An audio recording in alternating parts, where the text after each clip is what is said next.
පින්නතනේ අද ධර්ම දේශනාවේ මාතෘකාව හැටියට සාකච්ඡා කරන්න බලාපොරොත්තු වෙන්නේ මේ ධර්ම දේශනා මාලාවේ සාකච්ඡා කරන 4 වෙනි දේශනාව. එහෙම සඳහන් කළේ අසාරේ සාර මතිනෝ සාරේ චාසාර දස්සිනෝ තේ සාරං නාදි ගච්ඡanti මිච්ඡා සංකප්ප ගෝචර කියන මේ ගාථා රත්නයේ යටතේ මේ මිත්‍යා සංකල්ප පිළිබඳව පහුගිය දේශනා 3ක අපි සාකච්ඡා කළා. ඒ මිත්‍යා සංකල්ප පිළිබඳව මේ ගාථා රත්නයේ ඇසුරු කරගෙන සිදු කරන 4 වෙනි දේශනාව තමයි මේ සිදු කරන්න සූදානම් වෙන්නේ. එහෙමනම් මිත්‍යා සංකල්ප හැටියට බොහෝ කරුණු කාරණා පහුගිය දේශනා 3න් අපි සාකච්ඡා කළා. ඒ අතර මේ දසවස්තුක මිත්‍යා දෘෂ්ටිය පිළිබඳව තමයි අවසානයේ අපි සාකච්ඡා කරමින් හිටියේ. අත්ති දින්නම් අත්ති ඉට්ටං අත්ති හුතං කියන මේ කාරණා 3 අපි සාකච්ඡා කළා. අත්ති දින්නම් කියලා කිව්වේ දුන් දෙහි විපාක ඇත. ඒක භාග්‍යතුන් වහන්සේ තමයි දේශනා කළේ. නමුත් සමහර පිරිසක් සඳහන් කරනවා දන් දෙන්න දුප්පත් වෙනවා කියලා. බුදුරජාණන් වහන්සේ දේශනා කළේ දෙන්න ලැබෙනවා අත්හරින්න ලැබෙනවා කියලා. එහෙමනම් දෙන එක හොඳ නෑ. දෙනකොට දුප්පත් වෙනවා කියලා කෙනෙක් කියනවා නම් ඒක මිත්‍යා සංකල්පයක්. මිත්‍යා දෘෂ්ටිය. මහා පූජාවේ විපාක ඇත කියලා භාග්‍යතුන් වහන්සේ දේශනා කළා. නමුත් සමහර අය සඳහන් කරන්නේ එක පහනක් පත්තු කළාට කමක් නැහැ. නමුත් 5000 ගාණක් පත්තු කරන්නේ මොකටද? මල් වට්ටියක් අමාරක් පූජා කළාට කමක් නැහැ. නමුත් දහස් ගණන් ලක්ෂ ගණන් මල් පූජා කරන්නේ මොකටද? 7-8 නමකට නම් දන් දුන්නට කමක් නැහැ. 100,000 ගණන් භික්ෂූන් වහන්සේලා වැඩමවලා දන් දෙන්නේ මොකටද? මේ ආදි වශයෙන් කතා කරන අය අපේ සමාජයේ ඉන්නවා. නමුත් බුදුරජාණන් වහන්සේ වෙනම දේශනා කළා මේ මහා පූජාවේ විශේෂ විපාක තියෙනවා කියලා. යම් කෙනෙක් එහෙම නැහැ කියලා කල්පනා කරනවා නම් එතන තියෙන මිත්‍යා සංකල්පය. අත්ති හුතං ආහුත සංඛ්‍යාත දානයක් තියෙනවා. එහෙම සඳහන් කළේ මේ ලෝකෙන් දන් දුන්නාම අපිට ඊළඟ ආත්මෙන් ලැබෙනවා. ලබන ආත්මයට හම්බ කරන්න පුළුවන් ක්‍රමයක් දේශනා කරපු යම් දහමක් මේ ලෝකේ තියෙනවා නම් ඒ භාග්‍යතුන් වහන්සේගේ ධර්මයේ තුල පමණයි. මේ බුද්ධ ශාසනයේ පමණයි එහෙම කාරණාවල් උගන්වන්නේ. මේ ජීවිතෙන් දුන්නාම ඉපදෙන තවත් ආත්ම කෝටි ගණන් වලට හම්බ කරන්න පුළුවන් ක්‍රම. සමහර කෙනෙකුට ඒක විශ්වාස නැහැ.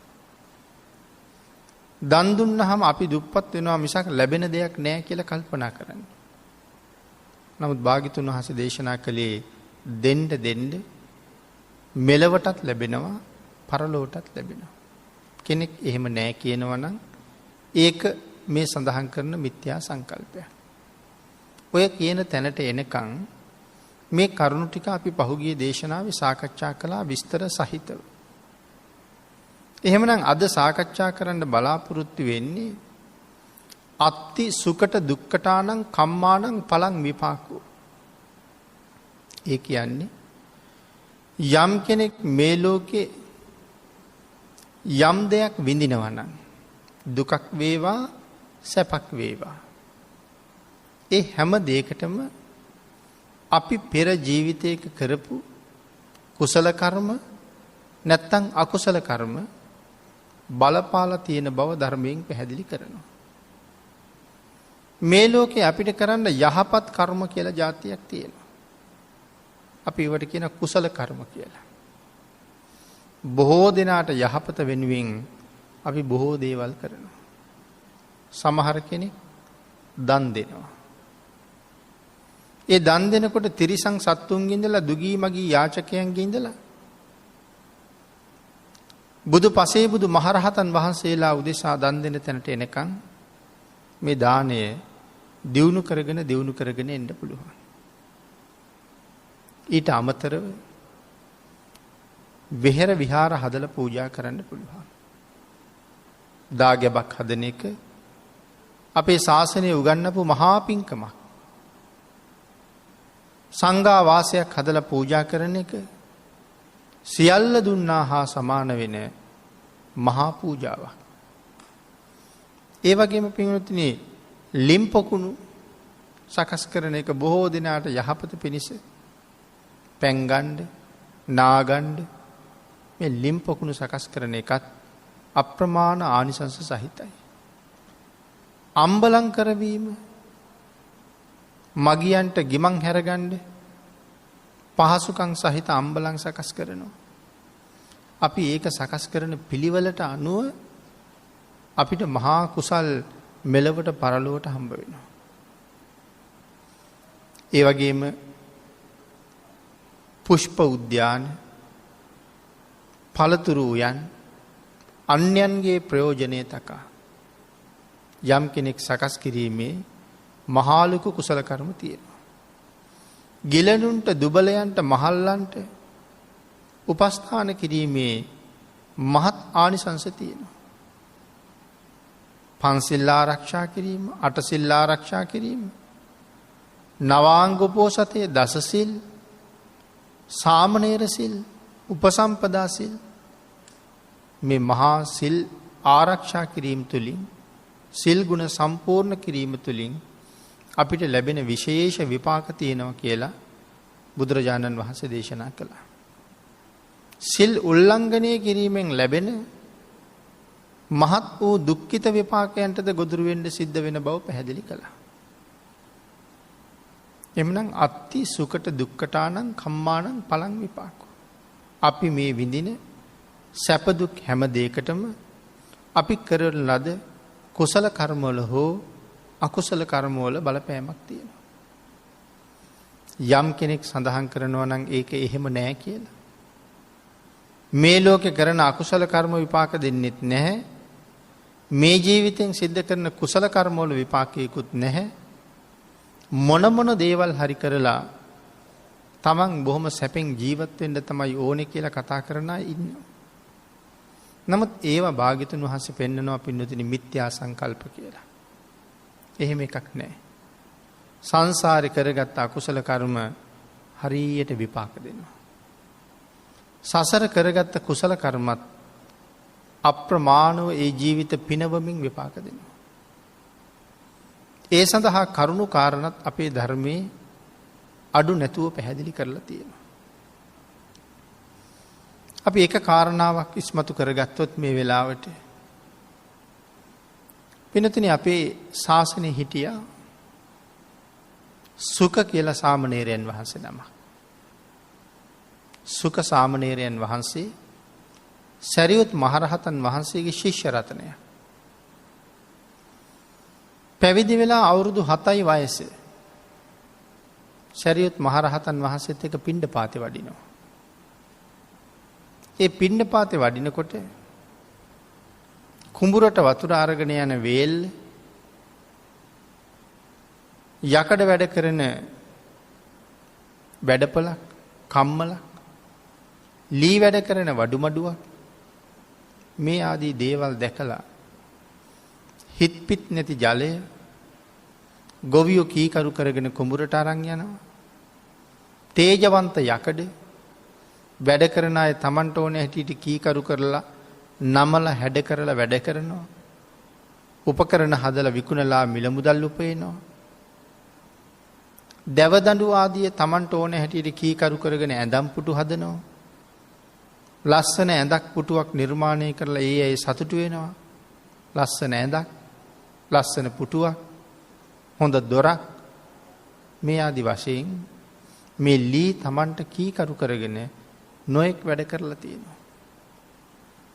හැබැයි පින්නතනේ ලී කීකරු කරලා යකඩ කීකරු කරලා වැඩ කළාට වතුර කීකරු කරගෙන කුඹුරට අරගෙන ගියාට ඒ වැඩ කරන හුඟක් දෙනාට තමන්ගේ හිත කීකරු කරගන්න බැරි වුණා.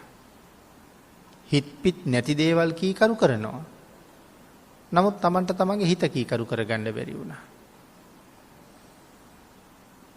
ඒ නිසා බොහෝ දෙනා අප්‍රමාණව අකුසල් රැස් කරනවා. නමුත් මේ සුඛ කියන සාමණේරයන් වහන්සේ කල්පනා කළා හිත පිට නැති දේවල් මේ විදිහට මේ ඇයට කීකරු කරන්න පුළුවන් නම් හිතක් තියෙන මට ඇයි මගේ හිත කීකරු කරන්න බැරි? එහෙම වුණොත් කොච්චර හොඳද? ඒ නිසා එවලම තීරණය කළා අද පිණ්ඩපාතේ වඩින්නේ නැහැ. මම යනවා මගේ හිත කීකරු කරන්න. සරියුත් මහරහතන් වහන්සේගෙන් ඒකට අවසර ඉල්ලගෙන ආපහු යන්න පිටත් වෙලත් සරියුත් මහරහතන් වහන්සේට සඳහන් කරනවා ස්වාමීනි මටත් දානේ ටිකක් අරන් එනව නේද දවල්ට කියලා.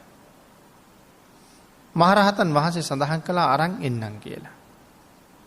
ආයත් සැරයක් මේ පුංචි හාමුදුරුවෝ කියනවා ස්වාමීනි මට වෑංජන 100ක් එක කෑම වේලක් දාන වේලක් ඕනේ අද. සාමණේර එහෙම දාන වේලක් නම් මට ලැබෙයිද කියලා හිතන්න බෑ. ලැබුණොත් ගේන්නම් කියලා. නමුත් ඒ වෙලාවේ සඳහන් කරනවා ස්වාමීනි ඔබ වහන්සේගේ පිනට හම්බුනේ නැත්තම් මගේ පිනට හම්බ වෙනවමයි කියලා. එතකොට මොකක්ද මේ තමන්ගේ පින මේ තරම් කෑම වේලක් ලැබෙනවා කියලා ස්ථිරවම කියන්නේ? පෙර භවයක පසේ බුදුරජාණන් වහන්සේ නමකට දන් දීලා ලබාගත් පින. වෑංජන 100ක් එක දන් දීලා තියෙනවා. එයින් ලැබෙන කුසල කර්මයේ විපාක දෙනවා. එමනම් මේක උදාහරණයක් සඳහන් කළේ. අපි සිද්ධ කරන කුසල ධර්මයන් අපිට බොහෝ ජීවිතවල විපාක දෙනවා. ඒකාත්මයකද විපාක දෙන්නේ? බුදුරජාණන් වහන්සේ සඳහන් කළේ දක්ඛිනා විභංග සූත්‍රයේ යමෙක් දන් දෙනකොට ප්‍රතිග්‍රාහකයාගේ සීලේ හැටියට ඒ දානයේ විපාකය මහත්ඵල වෙනවා, මහානිසංසදායක වෙනවා. එතකොට ප්‍රතිග්‍රාහකයාගේ සීලේ හැටියට දායකයාට මහත්ඵල මහානිසංසදායක වෙන්න එක ජීවිතයකට විතරක් නෙමෙයි අනාගත ජීවිත 100,000 ගණන් ලක්ෂ ගණන් කෝටි ගණන් අසංඛ්‍ය ගණන් විපාක දෙනවා කියලා සඳහන් කළා. එහෙමනම් පින්නතුනි අපි මේ ජීවිතේ කරන හැම කුසල කර්මයකම අපිට යහපත් විපාකයක් තියෙනවා. හැම අකුසල කර්මයකම අයහපත් විපාකයක් තියෙනවා. ඒකයි බුදුරජාණන් වහන්සේ මේ සඳහන් කරන්නේ අත්ති සුකට දුක්ඛටානං කම්මානං පලං විපාකෝ. මෙලොව විඳින කරන මුහුණ දෙන හැම සැපකට සහ දුකකට පෙර භවයක සිද්ධ කරගත්ත කුසල ධර්මයන් බලපානවා කියලා.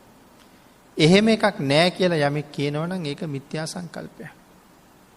නමුත් පින්නතුනි පෙර භවයක අපි කරගත්ත අකුසල ධර්ම මේ භවයෙන් විපාක දෙන්න දෙන්නේ නැතුව ඒවා වෙනස් කරන්න පුළුවන්කම තියෙනවා. යටපත් කරන්න පුළුවන්කම තියෙනවා.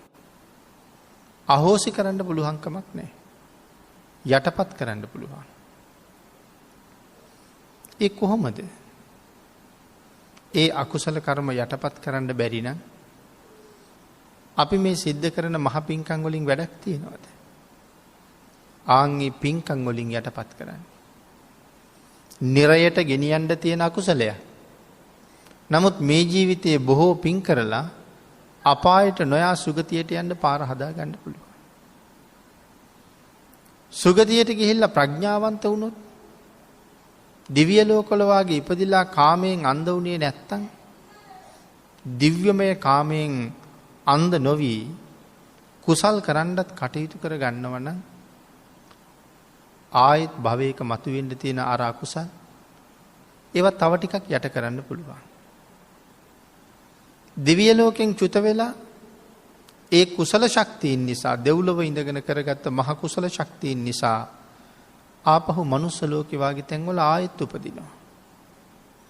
එතකොට සත්පුරුෂයෝ හම්බ වුණාම මනාව ගුණධර්ම දැනගෙන කළ යුත්ත නොකළ යුත්ත දැනගෙන මේ ලෝකේ ආයෙත් පින් කරනවා. දැන් ආයෙත් පිනෙන් පෝෂණය වෙලා ඉන්නේ. අර අකුසල කර්ම වලට තව විපාක දෙන්න එන්න හැටියක් නැහැ, පින් වැඩි. එහෙමනම් මේ ධර්ම දේශනාව සිදු කරවන ඔබත්, ධර්ම ශ්‍රවණය කරන ලක්ෂ ගණන් කෝටි ගණන් ඔබත්, ධර්ම දේශනාව කරන මමත් මේ පෙර කරගත්ත කුසල ශක්තිය නිසා තමයි අද මෙහෙම ඉන්නේ. මේ ජීවිතේ හම්බ වෙලා තියෙන්නේ ඒ කුසල ශක්තිය නිසා. ලැබිච්ච ජීවිතේ පවතින්නේත් ඒ කුසල ශක්තිය නිසා. එහෙමනම් පෙර කරපු අකුසල් යටපත් කරලා තියන්න පුළුවන්. මේ වෙනකොටත් ඔබ මම සංසාරේ කරලා තියෙන පව් ප්‍රමාණයන් සීමාවක් නැහැ. අපි ඕන තරම් සතර අපායේ දුක් විඳලා තියෙන අය. හැබැයි දැන් සතර අපායෙන් මිදුණා කියන කතාවක් අපි ගාව තියෙනවද? සෝවාන් කියන ආර්ය තත්වයට ආවොත් විතරක් සතර අපායෙන් මිදෙන්න පුළුවන්. එහෙම නොවිච්ච අපි හැමෝම සතර අපායට විවෘතයි. මේ ජීවිතෙත් පෙර ජීවිතවලත් නිරයට යන්න කරපු අකුසල් තයිනවා තවම විපාක දීලා නැහැ. හැබැයි ඒවා අහෝසි වෙන්නෙත් නැහැ. ඒවා නැති වෙලා යනවා නම් සෝවාන් වීමෙන් පස්සේ. එහෙමනම් අපි ඒ තරම් අකුසල් කරගෙන ඉන්නකොට අද මෙහෙම ඉන්නේ මොන හේතුව නිසාද? පෙර කරගත්ත කුසල ශක්තියක් අකුසලයේ මැඩගෙන ඉන්න නිසා. මේ කුසල ශක්තිය කවදා කොතන ඉවර වෙයිද කියලා කියන්න පුළුවන්ද? යම් මොහොතක ඒක ඉවර වුණාම නැවත සුගතියකට යන්න තරම් මේ ජීවිතෙන් කුසල් ශක්තිමත් කරලා නැත්තම් අර පෙර කරපු අකුසල කර්මයන් බලාගෙන ඉන්නව මොකටද? අපි සතර පායට අරගෙන යන්න. ආන් ඒ නිසයි සඳහන් කළේ පෙර කරන කුසල ධර්මයන් අකුසල ධර්මයන් අපිට සැප සහ දුක වෙනුවෙන් විපාක දෙනවා. අත්ති සුකට දුක්ඛටානං කම්මානං පලං විපාකෝ. එහෙම එකක් මේ ලෝකේ නැහැ. පින්කම් කරන්න ඕනේ කියලා කාරණාවක් නැහැ. මව්පියන්ට සලකන්න ඕනේ කියලා කරුණක් නැහැ කියලා යමෙක් සඳහන් කරනවා නම් මිත්‍යා සංකල්පය. નિසරු දෙයක්. නමුත් සරු දෙයක් ලබන්න පුළුවන් ශාසනයක નિසරු දේවල් මත තවත් එල්බගෙන ඉන්නවා නම් අපි මේ සංසාරේ හුඟ අසරණ අය. ඊළඟට මේ දසවස්තුක සම්මාදිට්ඨියේ තවත් මිත්‍යා දෘෂ්ටියක් පෙන්නනවා. අත්ති අයං ලෝකෝ. සම්මාදිට්ඨියේ තියෙනවා මෙලවක් ඇත. නමුත් සමහර අය කියනවා මෙලවක් නැත කියලා. ඇයි පින්නතුනි මෙලවක් නැත්තේ? භාග්‍යතුන් වහන්සේ පැහැදිලි කරනවා මෙලවක් තියෙනවා. අපි ජීවත් වෙන මේ ලෝකේ වගේම මීට සමානවම සැප තියෙන තවත් ලෝක තියෙනවා. අපි ජීවත් වෙන මේ ලෝකෙට වඩා හුඟක් උසස් සැප තියෙන ලෝකක් තියෙනවා. අපි ජීවත් වෙන මේ ලෝකෙට වඩා අන්තිම පහත් දුක් තියෙන ලෝකක් තියෙනවා. මේ ලෝකේ ජීවත් වෙන අපි මැරිලා ගිහිල්ලා වෙනත් ලෝකෙක උපදිනවා. අද අපි දන්නේ කොහෙ උපදීද කියලා. මැරිලා මෙහෙම උපදින්න පුළුවන්ද අපි? මෙතන ඉඳලා සක්වලවල් දහස් ගාණක් ඈත තියෙන වෙනත් සක්වලක උපදින්නත් පුළුවන්. මේ සක්වලේවත් නොරදෙන්නත් පුළුවන්. එහෙමනම් අපි මැරිලා වෙනත් ලෝකවල උපදිනවා. ඒ වෙනත් ලෝකවල ඉන්න අය ඒ ලෝකවලින් චුත වෙලා මේ ලෝකෙට ඇවිල්ලා උපදිනවා. පින්නතුනි මෙහි ජීවත් වෙන අය බොහොම කුසල් කරගෙන දිව්‍ය ලෝකවල බ්‍රහ්ම ලෝකවල උපදිනවා. එතකොට ඒ මෙලවද මම උපන්න භවයේ මේ උපන්න ලෝකේ හැර අනිත් හැම ලෝකයකටම අපි කියන්නේ මොන ලෝකයක් කියලාද? පරලෝක කියලා. මම උපන් ලෝකේ හැර අනික් හැම ලෝකයකටම කියන්නේ පරලෝක කියලා. මම උපන්න රට හැර අනික් හැම රටකටම අපි කියන්නේ මොකක්ද? පිට රට කියලා. එහෙනම් ඒ වාගේ තමයි මම උපන්න ලෝකේ හැර අනික් හැම ලෝකයකටම කියන්නේ පිට ලෝකයක්. පරලෝකයක්. පිට රට කියන එකෙත් පරලෝක කියන එකෙත් ඒ කාරණාව හඳුන්වනවා මම ඉපදිච්ච තැන නෙමෙයි. එහෙමනම් මේ ලෝකේ ඉන්න අපි මරුණහම කියන්නේ පරලෝක ගියා කියලා. මිය පරලෝක ගියා. ඒ කියන්නේ වෙනත් කොහේ හරි තැනක උපදිනවා. ඒක නිරයක් වෙන්නත් පුළුවන්. പ്രേත ලෝකයක්, අසුර ලෝකයක් වෙන්නත් පුළුවන්. දිව්‍ය ලෝකයක්, බ්‍රහ්ම ලෝකයක් වෙන්නත් පුළුවන්. එහෙමනම් මෙහි ජීවත් වෙන අපිට මැරිලා ගිහිල්ලා උපදින්න තවත් ලෝක තියෙනවා. අපි මෙහෙන් චුත වෙලා ඒ වෙන ලෝකවල උපදිනවා වගේ ඒ ලෝකවල ජීවත් වෙන අය එහෙන් චුත වෙලා මේ ලෝකෙටත් එනවා. දෙවියෝ දිව්‍ය ලෝකෙන් චුත වෙලා මනුස්ස ලෝකෙට එනවා. පංච පුබ්බ නිමිත්ත කියන සූත්‍ර දේශනාවේ ඔය පිළිබඳව කරුණු අපූර්වට ඕන තරම් භාග්‍යතුන් වහන්සේ පැහැදිලි කරලා තියෙනවා. චුත වෙන්න ආසන්න වෙච්ච දෙවිවරු හඬමින් වැළපෙමින් ඉන්නකොට සමහර දෙවියෝ තවත් සමහර දෙවියෝ ඇවිල්ලා ඒගොල්ලන්ට කියන්නේ පින්වත ගිහිල්ලා සුගතියේ උපදින්න කියලා. එතකොට ඒ දිව්‍ය ලෝකෙන් චුත වෙලා යන්න කියන සුගතිය මේ මනුස්ස ලෝකේ කියලා ධර්මයේ වෙනම සඳහන් කරනවා. එහෙනම් දෙවියන්ට මේ ලෝකේ පරලෝකයක් නේ. දැනට දෙවියන්ට අපි ඉන්න ලෝකේ පරලෝකයක්. එහෙන් චුත වෙලා ඇවිල්ලා මේ ලෝකේ ඉපදිච්චාම එදාට ඒගොල්ලන්ට මේක තමන්ගේ ලෝකෙ වෙනවා. එහෙනම් මෙහෙ ඉන්න අය මැරිලා ගිහිල්ලා සතර අපායේ දිව්‍ය ලෝකවල වෙනත් සක්වලවල උපදිනවා. ඒ සක්වලවල් වල ලෝකවල ඉන්න අය මැරිලා ඇවිල්ලා මේ ලෝකෙත් උපදිනවා. අත්ති අයං ලෝකෝ අත්ති පරෝ ලෝකෝ. පහ සහ හය කාරණා දෙක මෙලවක් ඇත පරලොවක් ඇත. නමුත් මිත්‍යා සංකල්පයක් තියෙනවා මෙලවක් නැහැ පරලොවක් නැහැ. හත්වෙනි කාරණාවක් පැහැදිලි කරනවා. අත්ති මාතා මවෙක් ඇත. අටවෙනි කාරණාවක් පැහැදිලි කරනවා අත්ති පිතා කියලා. තාත්තා කෙනෙක් පිය කෙනෙක් ඉන්නවා. අම්මට සලකහම අම්මට කීකරු වුණහම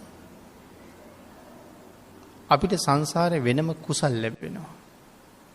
මව්පියන්ට සැලකීම මහ උතුම් කාරණාවක්. ඒ බව සඳහන් කළේ මංගල සූත්‍රයේ.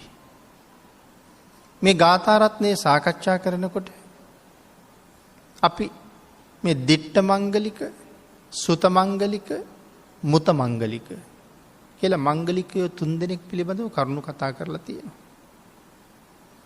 අපේ බුදුරජාණන් වහන්සේ මංගල කාරණා 38ක් අන්තර්ගත වෙච්ච මහා මංගල සූත්‍රයේ දේශනා කළා මේ දෙවියන්ට මිනිසුන්ට ඇති වෙච්ච සැකයක් දුරු කරන්න.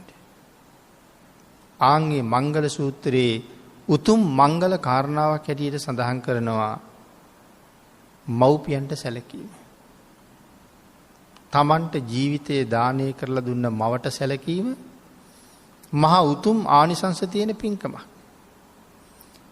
ඉෂ්ට වූ අනිෂ්ට වූ ඵල විපාක ඒකාන්තයෙන්ම ලැබෙනවා. මව්පියන්ට සලකහම හොඳ විපාකත් මව්පියන්ට එරෙහි වුණාම නරක විපාකත් අපිට ඒකාන්තයෙන්ම විඳින්න වෙනවා.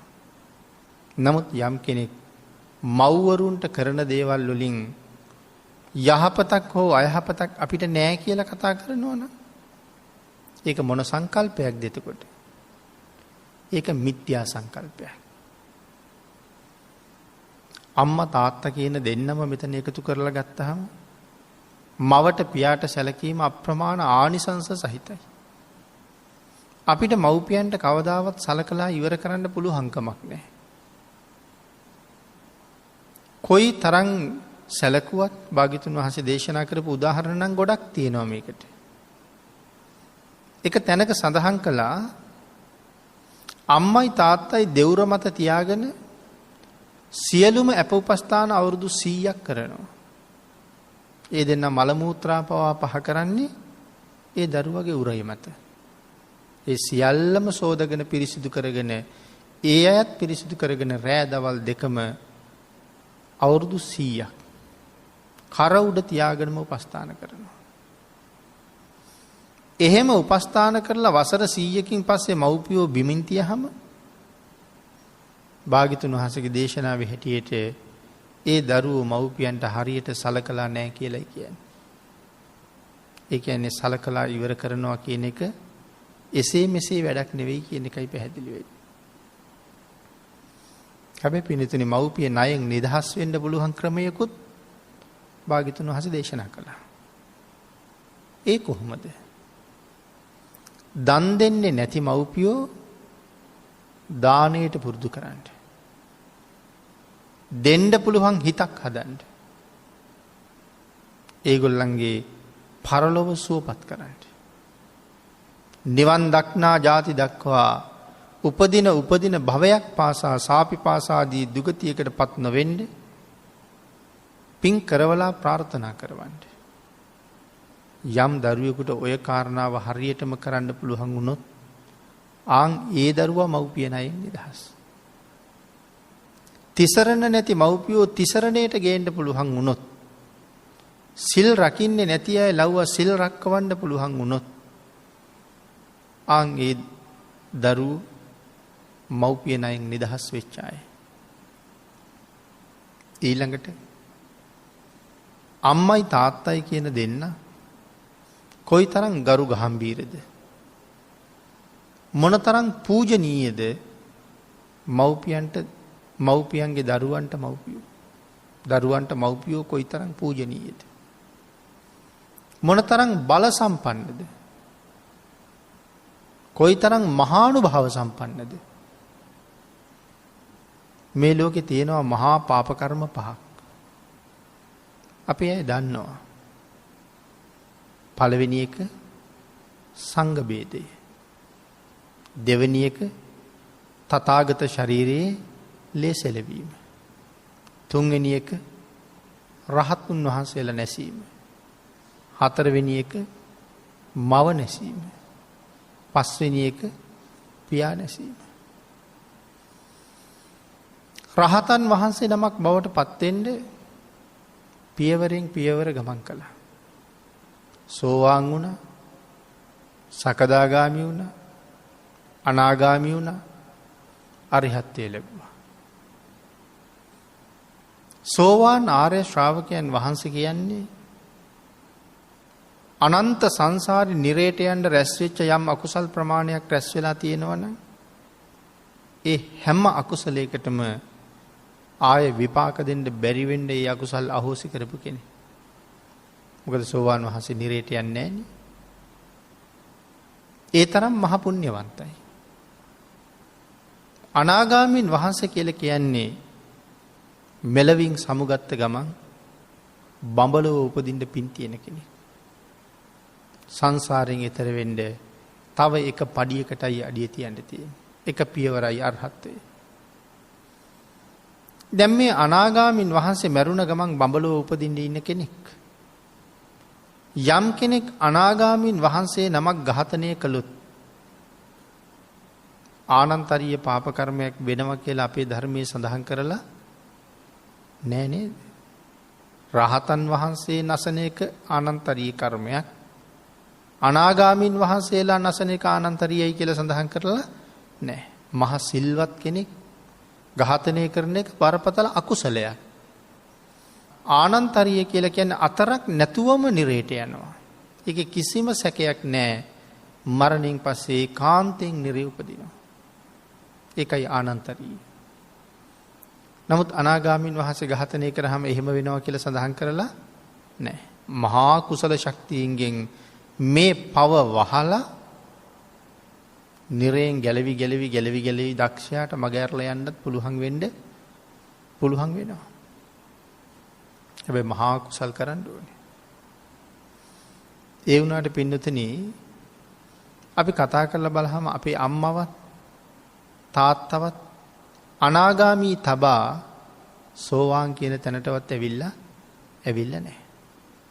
සමහර වෙලාවට තවම තිසරණත් නැහැ.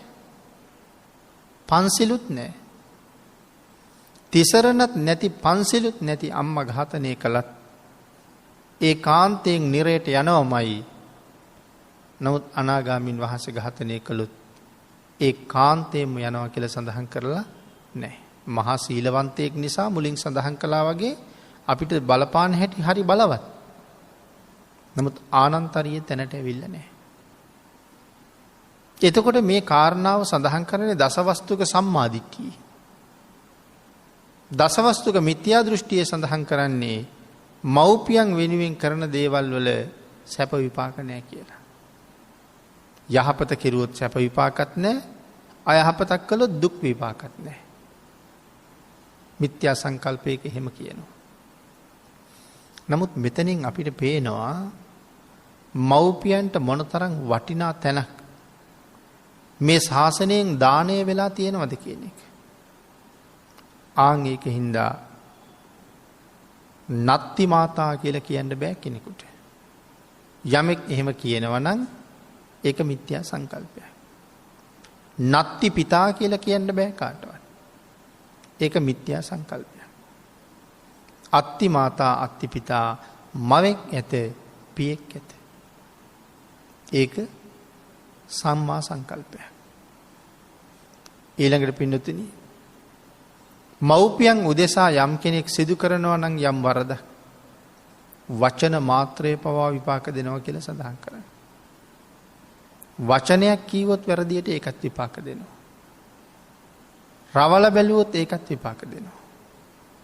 අඬ ගහනකොට කතා නොකර හිටියහම ඒකත් විපාක දෙනවා.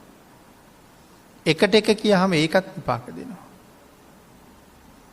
ඒ තරම්ම හරි ගැඹුරුයි ඒ කාරණාව කියලා සඳහන් කරනවා. එහෙමනම් අපි මොනවද කරන්න ඕනේ? අනිත් කෙනෙකුට පව් රැස් වෙන්න තියෙන හැම දොරක්ම වහලා දාන්න ඕනේ. එතකොට දරුමල්ලු හදනකොට ඒගොල්ලන්ට හරියටම කාරණාව පැහැදිලි කෙරුවේ නැත්තම් අම්මා තාත්තා කියන්නේ කවුද කියලා හරියටම කියලා දුන්නේ නැත්තම් ඒගොල්ලෝ අම්මා තාත්තා හේතු කරගෙන පව් රැස් කරන්නේ නැද්ද? දරුවන්ට පව් සිද්ධ වෙන දොරවල් අපි වැහුවේ නැත්තම් හැබෑවටම දරුවන්ට ආදරේ නැහැ කියලා තමයි කියන්නේ. ඇයි මේගොල්ලෝ අපි කෙරෙහි වැරදි විදිහට හිතලා වැරදි විදිහට කතා කරලා කොහාටද යන්නේ? බොහෝ දුක්ඛිත තැන් වලට. එහෙනම් ඇයි මම දරුවෙක් හදලා ඒ දරුවට දුක්ඛිත තැනකට යන්න අවස්ථාව හදන්නේ? පූර්වාචාර්යවරයාගේ වගකීම හරියටම සම්පූර්ණ කළා නම් මව්පියෝ හේතු කරගෙන ඒ කට්ටිය සුගතියට යනවා. සමහර අය මව්පියෝ නිසාම දුගතියට යනවා. අන් ඒ ආදි වශයෙන් මේ කරුණ බොහෝම ගැඹුරු කරුණක්. ඒක තමයි 7 සහ 8. මවෙක් ඇත පියෙක් ඇත. නෑ කියලා කිව්වොත් මිත්‍යා සංකල්පයක්. ඊළඟට පින්නතුනි අත්ති සත්තා ඕපපාතිකා. ඕපපාතිකව උපදින සත්වයක් ඇත. ඕපපාතිකව උපදිනවා කියලා කියන්නේ අම්මෙක් සහ තාත්තෙක් නැතුව උපදිනවා කියන එකයි. එහෙම සත්වයක් ඉන්නවා. සමහර කෙනෙක් දිව්‍ය ලෝක සැක කරනවා. බ්‍රහ්ම ලෝක සැක කරනවා.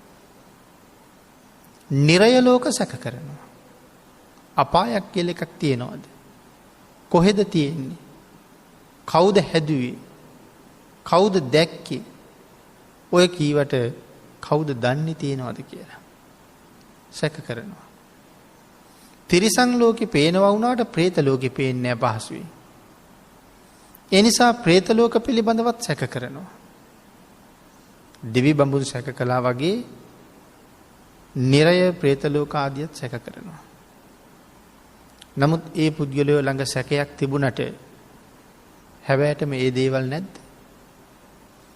ඔවුන්ට සැක තිබුණත් එකයි නැතත් එකයි. නමුත් මේ කතා කරන නිරය ලෝක, ප්‍රේත ලෝක තියෙනවා. දිව්‍ය ලෝක, බ්‍රහ්ම ලෝක තියෙනවා. ඒ කාරණාව බුදුරජාණන් වහන්සේ හරියටම අපිට පැහැදිලි කරලා දේශනා කරලා තියෙනවා. මනාව භාග්‍යතුන් වහන්සේ සරණ ගියා නම් බුද්ධ වචනේ කවදාවත් සැකවෙන්නේ නැහැ. හොඳ තිසරණයක ඉන්න කෙනෙක් භාග්‍යතුන් වහන්සේ දේශනා කළාට වඩා පිටින් හිතන්න පෙළඹෙන්නෙත් නැහැ. ආන් එහෙමනම් දෙවියෝ කියලා જાතියක් ඉන්නවා. නමුත් දෙවියන්ට අම්මෙක් ඉන්නවද? දෙවියන්ට තාත්තෙක් ඉන්නවද? එහෙනම් ඕපපාතිකයි. නමුත් සමහර දේශනාවක් අහනකොට, සමහර පොතපත කියවනකොට දේව දරුවෝ කියලා ඔබට අහන්න ලැබෙන්නේ නැද්ද? අහන්න ලැබෙනවා. එතකොට දෙවියන්ට දරුවෝ ඉන්නවා නම් ඒ දරුවන්ට අම්මලා තාත්තලා නැද්ද? ඉන්න ඕනේ. ආන් ඒ කාරණාව වෙනම කොහොමද පැහැදිලි කරන්නේ? අපි වාගේ මේ මාස 9ක් කුසේ තියාගෙන ඉඳලා දරුවෝ බිහි කරන සිරිතක් දෙවියන්ට නැහැ.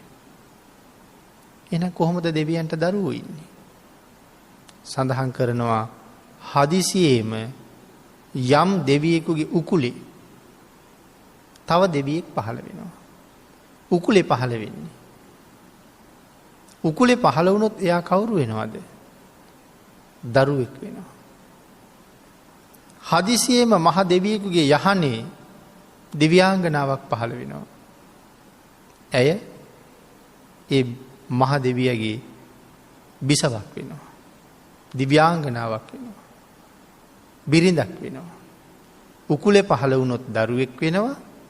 යහනේ පහළ වුණොත් බිසවක් නැත්තම් පරිවාර දිව්‍යාංගනාවක් බවට පත් වෙනවා. එතකොට දැන් දරුවෝ ලැබෙන හැටි තේරුණාද? අපි වගේ කුසේ දරන්නේ නැහැ. හදිසියෙම උකුලේ පහළ වෙනවා. ඒ අයට දරුවෝ කියලා කියනවා. නමුත් ඕපපාතිකයි. නිරය උපදිනකොට නිරයෙත් මව්පියෝ නැහැ. නිරිසත්තුත් ඕපපාතිකව තමයි පහළ වෙන්නේ. ආන් ඒ නිසා ඕපපාතික සත්වයෙක් ඇත. තිරිසන් ලෝකෙත් ඉන්නවා ඕපපාතික සත්වයෝ. මවෙක් පියෙක් නැතුව නමුත් අංග ප්‍රත්‍යාංග සම්පූර්ණව ඉබේම හටගන්න සත්ත්ව කොට්ටාස මේ තිරිසන් ලෝකේ ඉන්නවා. ඒකයි ඕපපාතික සත්වයෙක් ඇත කියලා කියන්නේ. එහෙමනම් පින්නතුනි යමෙක් ඒක පිළිගන්නේ නැත්තම්, එහෙම නෑ කියලා යමෙක් කියනවා නම් ඒක මිත්‍යා දෘෂ්ටික මතයක්. එහෙමනම් ඒ නෑ කියන කාරණාව අයිති වෙන්නේ මිච්ඡා සංකප්ප ගෝචරා කියන ගණයට. මිත්‍යා සංකල්ප ගණයට. එහෙමනම් මේ ගාථා රත්නය ඇසුරු කරගෙන මිත්‍යා සංකල්ප පිළිබඳව කරපු මේ දේශනාවේ 4 වෙනි දේශනාව මේ විදිහට නිමා කරන්න කාලය එළඹිලයි තියෙන්නේ.